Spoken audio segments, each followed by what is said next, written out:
Children's Hour, with Red Riding Hood and Other Stories. Edited by Waddy Piper. Little Red Riding Hood.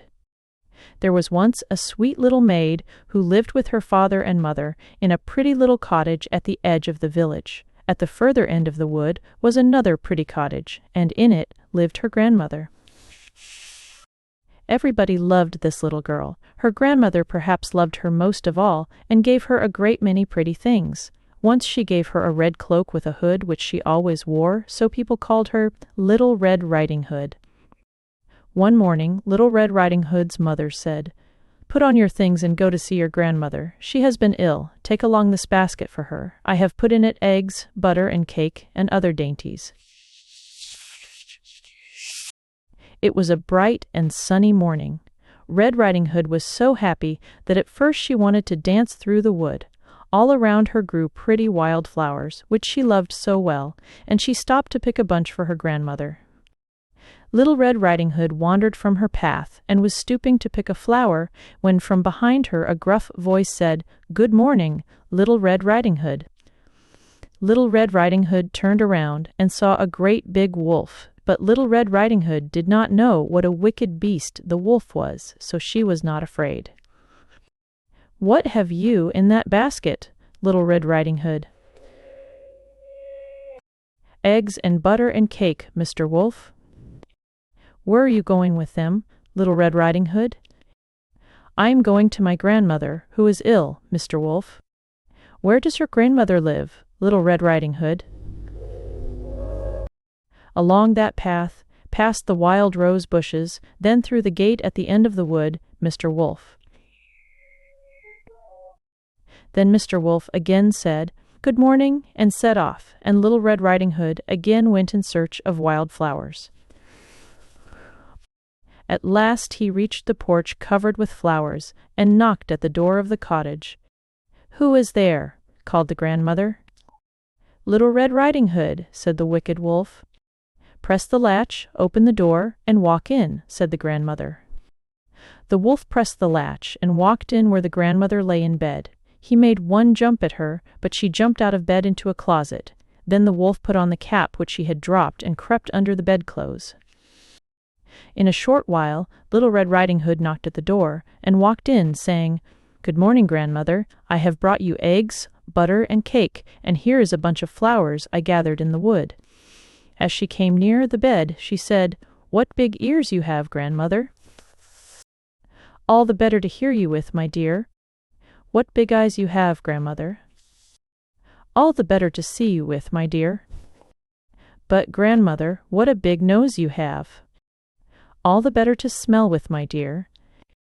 "But, grandmother, what a big mouth you have." "All the better to eat you up with, my dear," he said as he sprang at Little Red Riding Hood.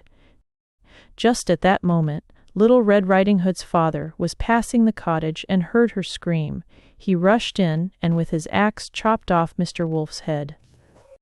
Everybody was happy that Little Red Riding Hood had escaped the wolf. Then Little Red Riding Hood's father carried her home, and they lived happily ever after. The Goose Girl. There was once an old queen who had a very beautiful daughter. The time came when the maiden was to go into a distant country to be married. The old queen packed up everything suitable to a royal outfit. She also sent a waiting woman with her. When the hour of departure came, they bade each other a sorrowful farewell and set out for the bridegroom's country.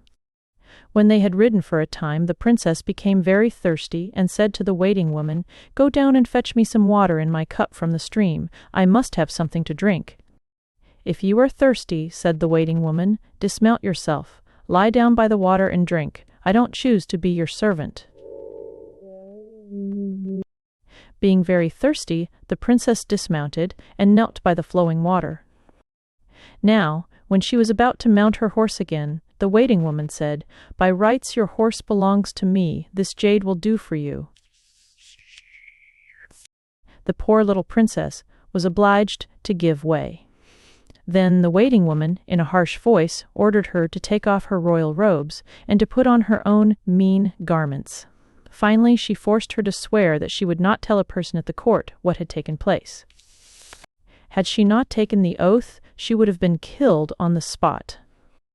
There was great rejoicing when they arrived at the castle. The prince hurried towards them and lifted the waiting woman from her horse, thinking she was his bride. She was led upstairs, but the real princess had to stay below.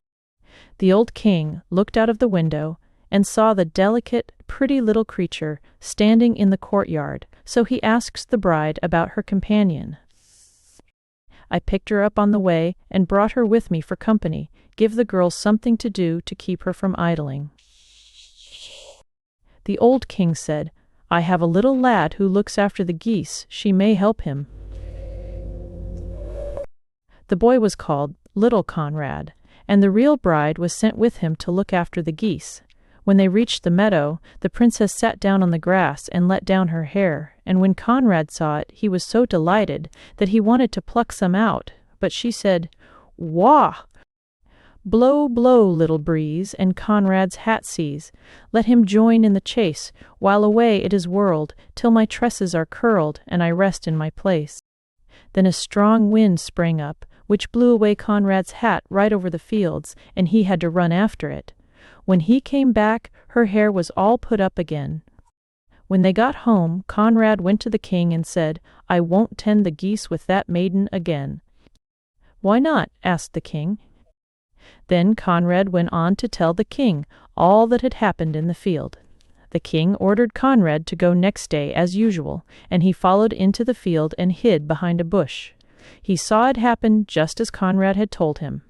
Thereupon he went away unnoticed, and in the evening, when the goose girl came home, he asked her why she did all these things. "That I may not tell you," she answered.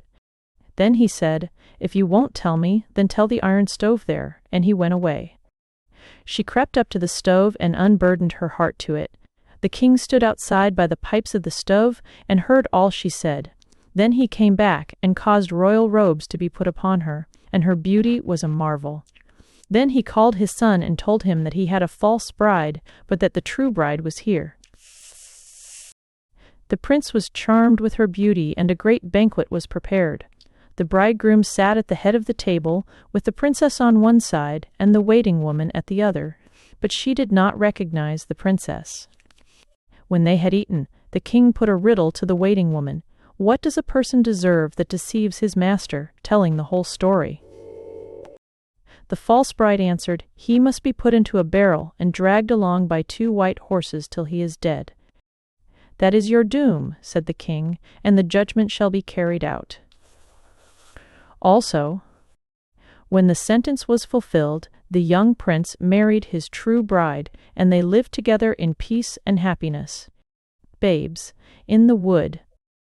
Once upon a time there lived 2 little children whose parents were ill unto death.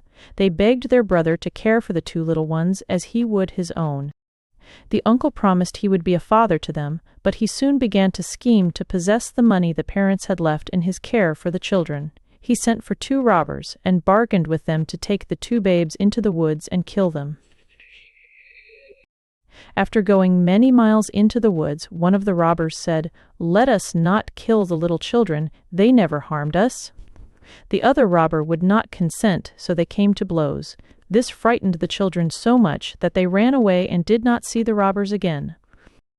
They wandered on and on until they became so tired and hungry that at length they sat down at the foot of a tree and cried as if their hearts would break. The little birds heard them and began to trill sweet lullabies, which presently lulled them to rest. The birdies knew that the children would die of cold and hunger, so they covered them with leaves of crimson and brown and green. They then told the angels in heaven the sad story of the lost babes, and one of the white-robed angels flew down to earth and carried both the little ones back to heaven, so that when they awoke they were no longer tired and hungry, but were again with their dear mother. The Sleeping Beauty. Once upon a time there was a king and queen who for a very long time had no children, and when at length a little daughter was born to them, they were so pleased that they gave a christening feast to which they invited a number of fairies. But, unfortunately, they left out one rather cross old fairy, and she was so angry that she said the princess should die when she reached the age of 16 by pricking her hand with a spindle. All the other fairies present, except one, had already given the princess their beautiful gifts, and this last one said she could not prevent part of the wicked wish coming true. But her gift should be that the princess should not really die, but only fall into a deep sleep, which should last for 100 years, and at the end of that time she should be awakened by a king's son. It all happened as the fairies had predicted. When the princess was 16 years old, she saw an old woman spinning, and took the spindle from her to try this strange new work. Instantly she pricked her hand and fell into a deep sleep, as did everyone else in the palace.